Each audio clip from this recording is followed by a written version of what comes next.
Preparations are underway at the port of Macabalan in Cagayan de Oro as a U.S. Navy ship prepares to dock as part of ongoing military cooperation with the Philippines. The visit is linked to the annual Balikatan exercises, one of the largest and most important training programs between the two allies.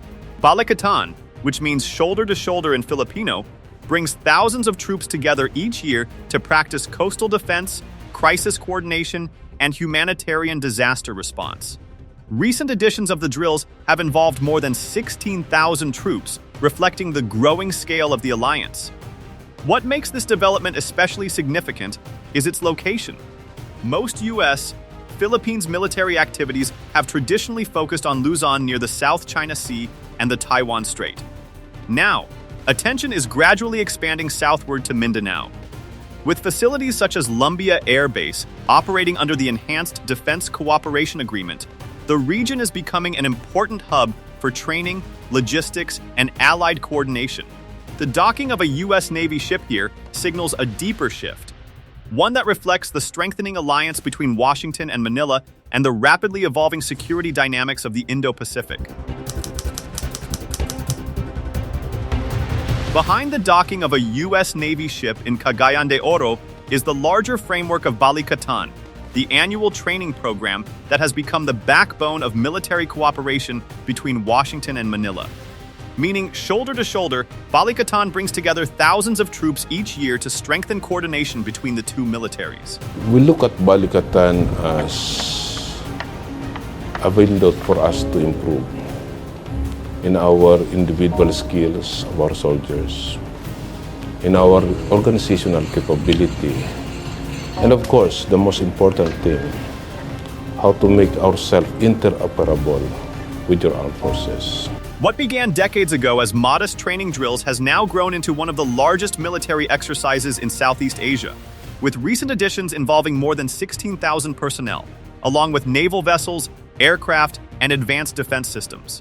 In northern Mindanao, the exercises include simulated coastal defense operations and amphibious landing drills in Macabalan Bay, where U.S. and Philippine forces train side by side.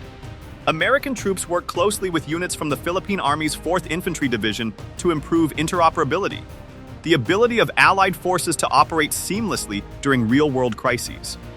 The drills also focus heavily on humanitarian assistance and disaster response, an essential capability for a country like the Philippines, which faces frequent typhoons and natural disasters. Together, these exercises ensure that both militaries are prepared not only for security challenges, but also for emergency response missions across the Indo-Pacific. Beyond naval visits and joint drills, a deeper transformation of the alliance is taking place through military infrastructure development in the Philippines.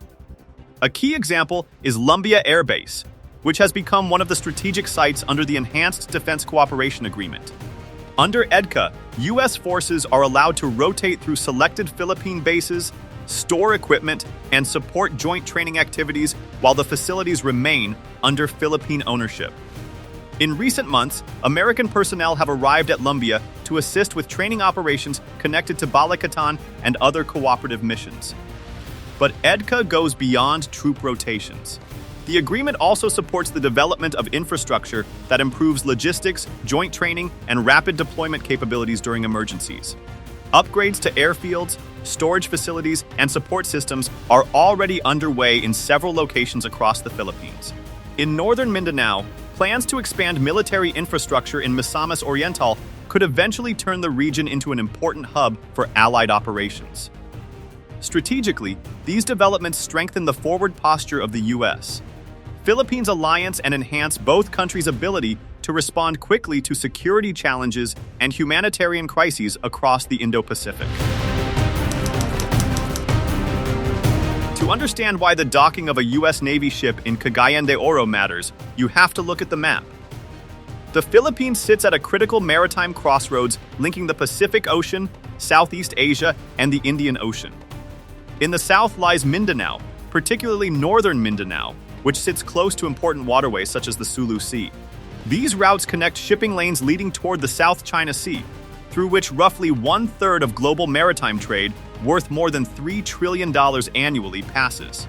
Because of this geography, ports like Cagayan de Oro offer valuable access to sea lanes linking the Pacific with Indonesia, Malaysia, and mainland Southeast Asia. For decades, most joint U.S. Philippines military activities were concentrated in Luzon, closer to the South China Sea and Taiwan Strait. But expanding training into Mindanao broadens the defensive coverage of the archipelago and creates a wider operational network for allied forces. Beyond traditional defense missions, the region is also important for humanitarian response, as southern Philippines frequently faces typhoons, floods, and other disasters. By conducting exercises here, both countries improve their ability to respond to maritime threats, regional crises, and natural disasters. In strategic terms, Mindanao is gradually emerging as another key location in the evolving security landscape of the Indo-Pacific. The docking of a U.S. Navy ship in Cagayan de Oro is part of a much larger strategic picture unfolding across the Indo-Pacific. Over the past decade, the United States has strengthened its regional strategy by deepening alliances with key maritime partners such as the Philippines, Japan, and Australia. The Philippines is especially important because it lies along the so-called First Island Chain, a strategic arc stretching from Japan through Taiwan to Southeast Asia that shapes access to the Western Pacific. Expanding cooperation through agreements like the Enhanced Defense Cooperation Agreement and exercises like Balikatan helps strengthen this network of regional partnerships. At the same time, these developments are closely linked to rising tensions with China in the West Philippine Sea, particularly around disputed areas such as Second Thomas Shoal. Encounters between Philippine and Chinese vessels have increased in recent years, and major exercises like Balikatan are often closely monitored by Chinese naval units. For Washington and Manila, these activities serve as a form of deterrence, demonstrating their commitment to defending shared interests and maintaining stability in the region. In that context, even a single port visit carries a broader message. The Indo-Pacific remains a key arena in today's evolving great power competition.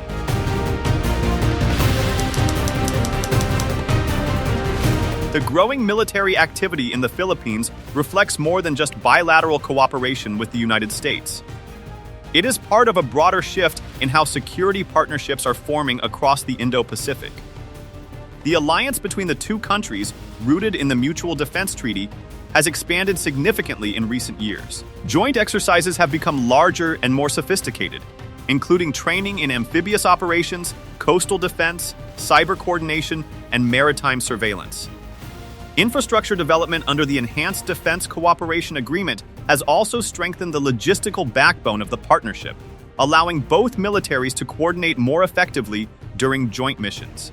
At the same time, the region's security environment is becoming increasingly multilateral. Exercises in and around the Philippines have involved additional partners such as Australia and growing cooperation with Japan.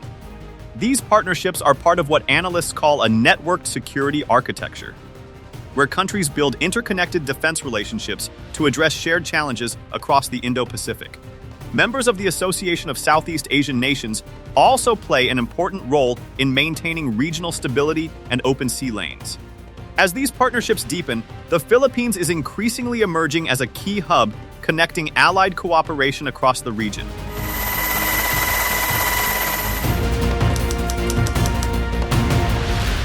While the military aspects of the exercises are important, public perception inside the Philippines also plays a key role. The presence of foreign troops, especially American forces, has historically been a sensitive issue shaped by politics, history, and national identity.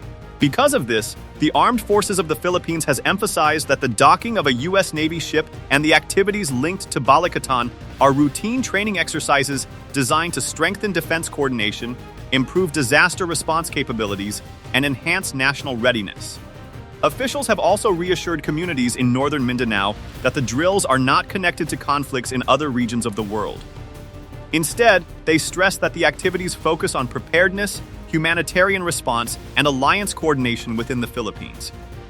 This messaging is important for maintaining domestic support for agreements such as the Enhanced Defense Cooperation Agreement, which relies not only on government policy but also on public trust. By highlighting transparency and the practical benefits of cooperation, Philippine leaders aim to ensure that the alliance is seen as strengthening national security while respecting Philippine sovereignty. Taken together, the port visit, the expanded Balikatan drills, new infrastructure projects, and growing regional partnerships, a larger strategic picture becomes clear. What may look like a routine naval stop in Cagayan de Oro is actually part of a broader shift in the Indo-Pacific security landscape. By increasing access to training areas and logistical hubs across the Philippines, the United States is strengthening its ability to operate along vital maritime routes that connect the Pacific Ocean with Southeast Asia. Positioned along the first island chain and close to the South China Sea, the Philippines holds a critical geographic role in maintaining stability across the region. At the same time, these activities also strengthen the Philippines' own defense capabilities. Through joint training, infrastructure upgrades, and operational coordination, the armed forces of the Philippines improves interoperability with allied forces and gains access to advanced military practices. Agreements such as the Enhanced Defense Cooperation Agreement have created a network of strategic facilities across the archipelago that support both defense operations and humanitarian missions. Ultimately, this growing cooperation signals a broader commitment to regional maritime security and highlights how alliances and partnerships are increasingly shaping the balance of power across the Indo-Pacific. Looking ahead, the developments in northern Mindanao could signal the start of a broader strategic shift. For decades, most U.S., Philippines military cooperation focused on the northern part of the country near the South China Sea and the Taiwan Strait. Now, with growing activity in Cagayan de Oro and facilities such as Lumbia Air Base, Mindanao could gradually become an important hub for allied training, logistics, and rapid response operations. Its proximity to key waterways like the Sulu Sea makes it well-positioned to support maritime patrols, humanitarian missions, and joint exercises. At the same time, the growing scale of drills such as Balikatan points to deeper integration between the two militaries. More frequent exercises improve coordination, strengthen deterrence, and signal that both countries are prepared to respond collectively to regional challenges. As cooperation expands through frameworks like the Enhanced Defense Cooperation Agreement, the Philippines is increasingly emerging as a key strategic hub in the Indo-Pacific. What may appear today as a single port visit could, in reality, be part of a much larger story, one that reflects the Philippines' growing role in shaping the future security architecture of the region. If you found this analysis valuable, share your perspective in the comments. Your insights help deepen the conversation and sharpen our understanding of evolving regional dynamics. Thank you, and we will see you soon in our next geopolitical discussion.